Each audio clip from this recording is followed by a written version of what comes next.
welcome to Soul in Balance. My name's Alicia and I'll be bringing you a report on the new moon in Taurus. And this new moon will be happening on the 15th of May at 9:47 p.m. Australian Eastern Standard Time. And like all new moons, it's about new intentions. But the new intentions for this new moon are very electrifying, with Uranus moving into Taurus also. So this new moon is going to be about our self-worth, our self-reliance, anything that's got to do with security, so anything got to do with our self-love. So this new moon is going to be quite interesting.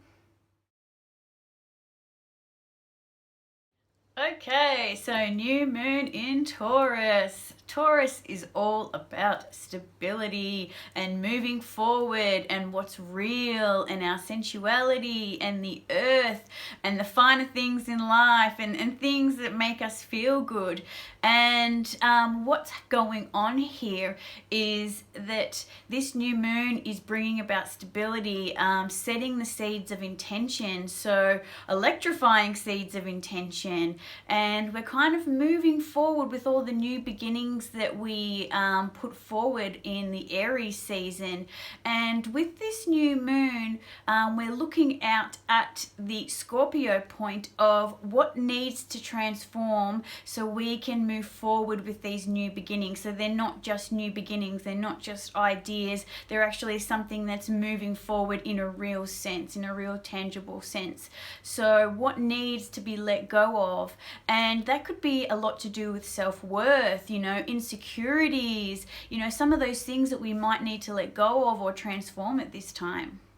So the big hot topic is Uranus moving into Taurus, and at this new moon Uranus will be moving into Taurus. So if we look at what Uranus is, that is the planet of discord and disruption, and that will be moving into the sign that represents the earth, represents nature, represents animals, represents what's real and what's tangible. So we will see things like escalated natural disasters or climate change, or could be agricultural issues. So if you have a think about it, we've just had the volcano stuff going on in Hawaii, which is absolutely radical.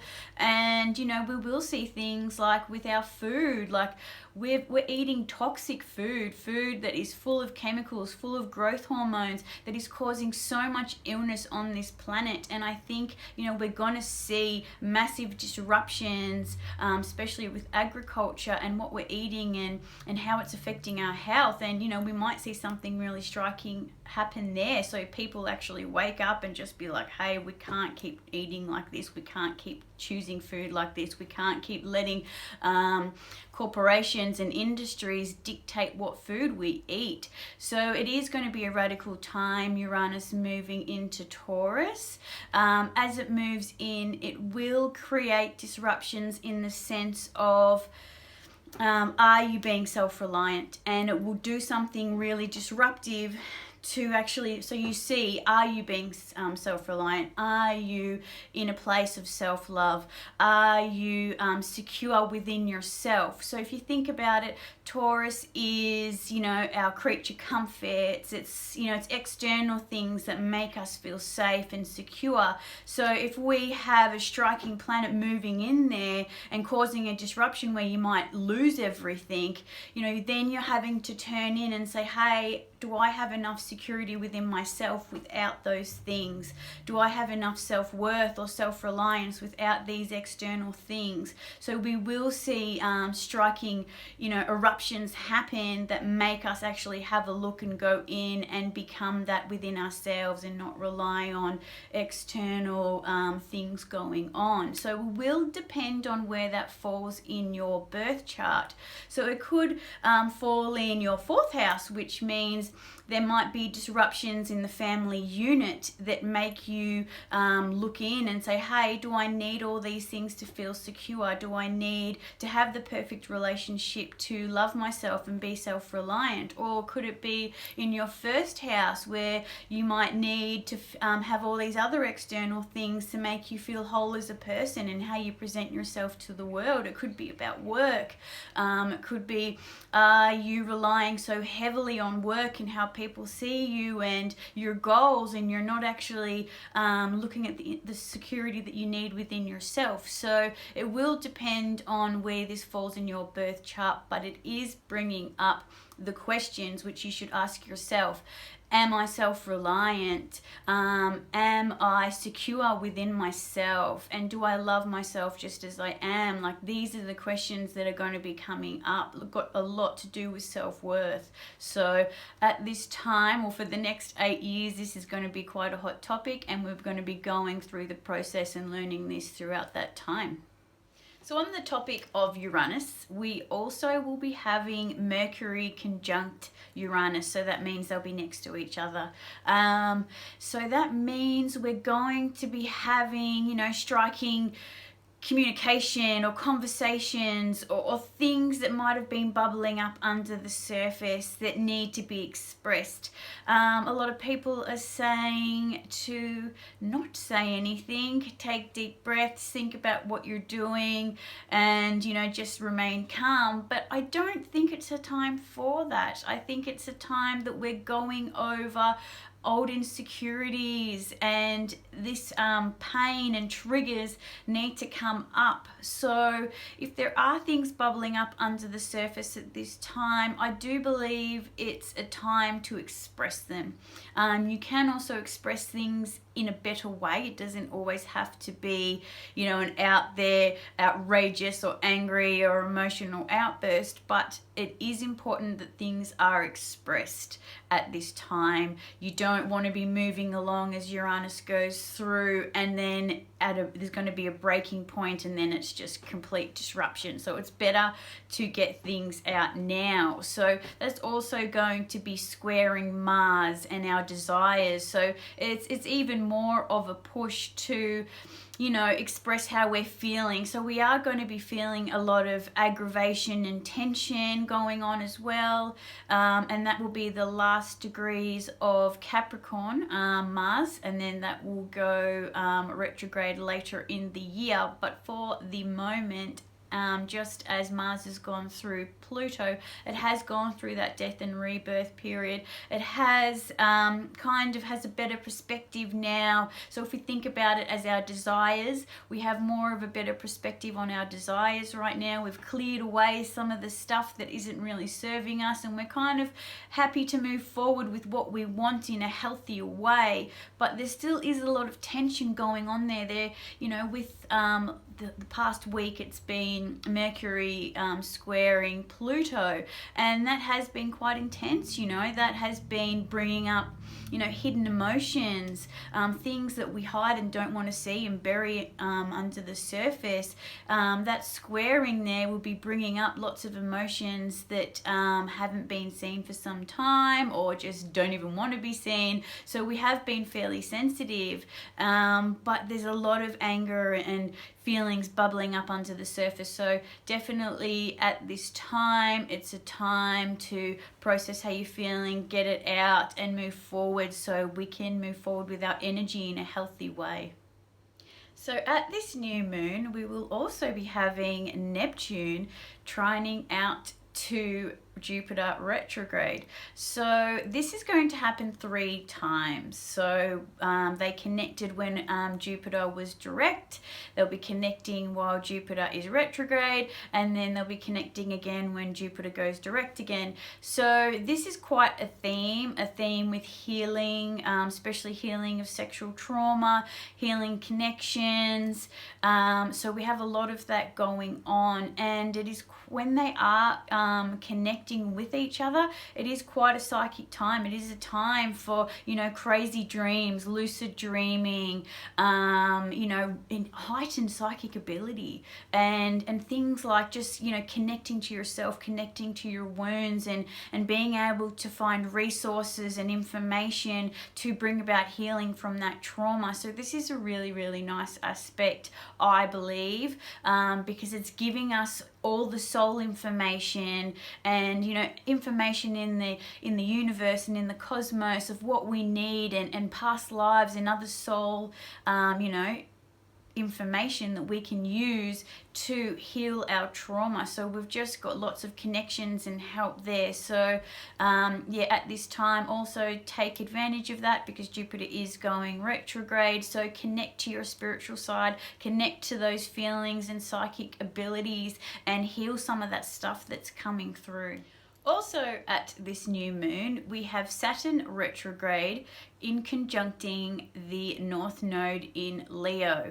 So as we've gone over in previous videos, Saturn is going retrograde, which means it's breaking down structures, going internally instead of going externally as it would be if it was direct. And that's going out to the collective soul direction. And that is in Leo, which is our heart space, which is our creativity, and our passions. And when that is connecting to each other, it is breaking down, or kind of irritating and breaking down, some of those other little structures that we've built around our hearts, or built around our desires and our passion, our creativity. So we could be seeing like a breakdown of, you know, old blocks that have been in the way of our creativity and coming closer to our hearts. And I've personally felt that myself, just bringing up all these things that I'm really passionate about, and I love creating and love making things. And, you know, just, you know, the last few weeks I've just been like, oh, you know, I love doing that. Why haven't I done that in ages? And then I remember, hey, you know, I felt a bit insecure, I didn't feel good enough, or I just felt like, oh, I'll just put that over there because, you know, maybe I'll be good one day. So, you know, with this connecting with each other, it's just like, oh, you know, there's all these breakdown of blocks to, you know, our heart and you know, our creativity. So that's been really wonderful. And this could also be a breakdown of cultural conditioning around what we're passionate about and our heart space. It could be a breakdown of what society believes is normal and how it should be. So it could be just that breakdown of, hey, you know what? I can do what I'm passionate about, and I don't have to care what society thinks or what other people think. It's about what I want and what makes me happy and what makes my soul shine and my heart shine brightly. So at this time, it could also be other external things as well. It doesn't necessarily have to be your own blockages and your own restrictions, even though it is going internal. The Saturn is going internal, but it is still Capricorn, it is still Saturn, so it is still society structures. So yeah, don't worry about what anyone thinks. Do what makes you happy, like always. We also have Pluto retrograde trining out to the Sun and Moon at the new moon in Taurus. And again, this means going in and transforming what we need to be self-reliant and have our security needs met internally and our self-love. So going inside and causing that transformation, so will mean bringing up issues, but because it's a trine, it might be a little bit more harmonious. But we will need to face some of that stuff that is blocking us from being, you know, self-reliant and being more in our heart space. So at this time, you know, make it or set it with your intentions to, you know, really work on and transform some of that stuff that's blocking you from being self-reliant, being that Taurus part. So it's a great time at this new moon to connect with the earth, feel the earth, you know, do a ritual outside, like go outside, light a fire, connect with the ground, connect with nature, and connect with your true being, connect with your self-love and self-reliance and your security needs, what you need internally, nothing from the external. So definitely at this time set some fantastic intentions. It is a time for electrifying, you know, seed planting. So, you know, definitely write a list of what you would like to bring to yourself for this upcoming month, but also for the next 8 years, because Uranus will be in Taurus for 8 years. So it is just going to be radical change and radical disruptions. So if you could maybe set some goals for the 8 years of what you would like to structure, or how you'd like to structure your self-reliance, how you'd like to structure your self-growth and your inner securities, and, you know, plan ahead. And it doesn't have to be something that happens automatically. Taurus is slow and steady wins the race. So, you know, this could be little things that you're implementing, you know, each month or each week, or, you know, just go in and investigate. So it is a bit of a magical new moon, this new moon in Taurus. So just like always, if you'd like a reading done from me so you can track the full moon and new moon each month, please contact me on the information below. But besides that, have a wonderful new moon in Taurus.